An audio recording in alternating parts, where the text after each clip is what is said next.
And we've been coming all through downtown, taking a look at the damage, and I want you to look at this building. Chris and I are over here in another section of downtown. You have pieces of brick that have fallen from here, landed in the street, and you can see this crumpled metal over here right outside of this door, and you can see it probably fell from the top and came crumbling down. And city representatives told us that a lot of these buildings you're going to see down here with all that damage were built sometime in the early 1900s, so you can imagine how fragile they are, and the walls and bricks just falling down. But here's a look at some video we took right in the center of downtown. We shot some video at the Cimarron Tower. That's one of the oldest buildings in downtown. That's also a location for an elderly or senior living apartments, and so those seniors were able to get out. And although you see all of those bricks falling and all of the damage, city representatives say the good news, they've only received reports of minor injuries. And when all of this happened, they said the power did go out briefly for about 2 hours to be exact, but crews have been working diligently to get that back on. And they say for the most part, everyone's power should be back on, and they should see bits and pieces where they may not have power. And in addition to the damage you see around here, as a precaution, Cushing Public Schools have decided to close school for tomorrow. City representatives didn't go into detail of what, if any, damage the schools are experiencing, but likely that they're just doing this as a precaution. And we've been out here for quite some time. We'll continue to be out here and bring you the latest on our newscast and also on our website. Erin, back to you.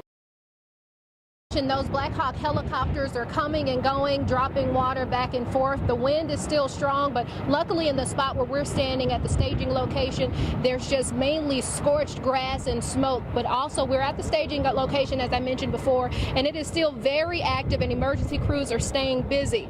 And we know when this fire started, crews went door to door telling people the fire was getting close, so they were actually urging voluntary evacuations. So far, the good news, nothing has burned down, but we did speak to an owner of a nearby church, and she said last year there was a pretty big fire that threatened a few homes, but in the last year they've made some changes around here, and they hope that's helping firefighters. We had a fire hydrant put in front of the church so that it would help our church and the neighborhood. And it's being put to good use right now. I hope it is. And we have no official cause of what started this fire, but the church owner says she believes in this area it could have likely been a cigarette, but in the meantime, they have opened up their church to the emergency crews if they need to use the restroom or just take a break. Reporting on the scene on The Story, live in Coweta, Katiera Winfrey, News on 6. Right, 2 people have been shot and they were rushed to the hospital. You can see the police scene right here, but this scene is actually one of 2. Police say this is where the initial shooting happened. You can look down the road and see all of the evidence markers and all of the police tape. Investigators, we've seen investigators out here taking pictures, but as I mentioned, this is 2 scenes, and this is the first scene, but about 2 miles up the road is where police actually found the shooting victim. They say the victims managed to drive from this location over to an apartment complex near 12th and Memorial, and that's where they came to rest. Now, we were on property, but a manager or someone came over and told us we needed to leave. That scene, not as large as the one we're at right now, but there was police tape all around, and right here you can still see all of the evidence that police are collecting. And as of right now, we just know those 2 people were shot. We don't know their conditions, if they're critical or what, and as of right now, police haven't said who's responsible, but of course we'll stay on this and bring you the latest information as we get it. Reporting live in Tulsa, Katiera Winfrey, News on 6. Police have just cleared the scene in about the last 10 minutes, so although this section was blocked off, you can see traffic is running smoothly, and police have removed all of the debris, and they've even hosed down that part of the road where the accident happened. And police believe the man likely died almost immediately. The accident happened just before 10 a.m.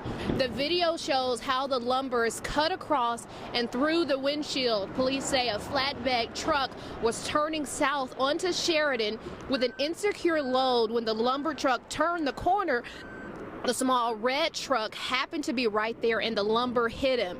When the pieces of lumber fell out, some fell in the street, but again, that one piece pierced the windshield of the red truck. Police say this is a highly traveled industrial area, but this accident shows why there's ordinances on the books requiring drivers to make sure their cargo is secure. When you're driving any vehicle and you're transporting a load, that load can come off at any time if it's not secured properly. And it may not kill somebody, but it could lead to a serious accident where people are seriously injured, or they could be, it could lead to a death. And police say the lumber truck driver has been taken to the police department to get his blood drawn. It'll be up to prosecutors to determine whether or not to file charges. As for the victim, all we know now is that he's a man in his 50s, and police expect to release his name when they notify his next of kin. Reporting live in Tulsa, Katiera Winfrey, News on 6.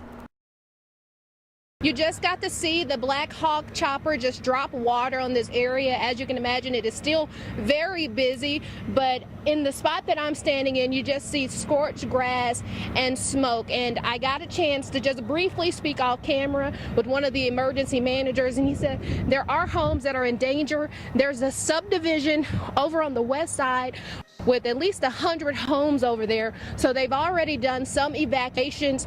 As you see, the Black Hawk chopper is down, and he's also telling us that eventually the chopper should land right here in front of us, so we need to be prepared for that. But they also told us they want us to try to stay in this area because of the dangers. They don't want us to go farther in because that could pose a danger for us, as well as the fire crews who are coming in and out trying to get this thing under control. But if things start to die down, hopefully I'll be able to speak to one of the fire chiefs or someone on scene to give us a bit more information to bring back to you guys.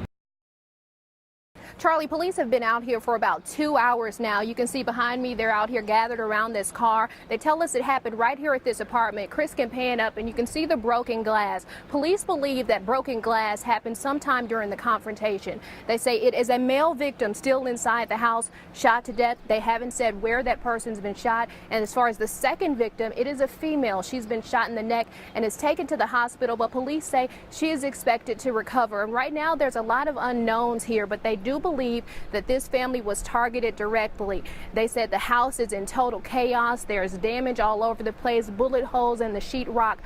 Investigators have been walking through the apartment complex, talking to neighbors and witnesses, hoping to gather as much information as they can. And they say this apartment isn't new to them. They come here often, and neighbors agree that this isn't something new for this area. This is not an isolated incident. This is an equal housing apartment complex. It has been up until this year, and so things like this have happened quite often.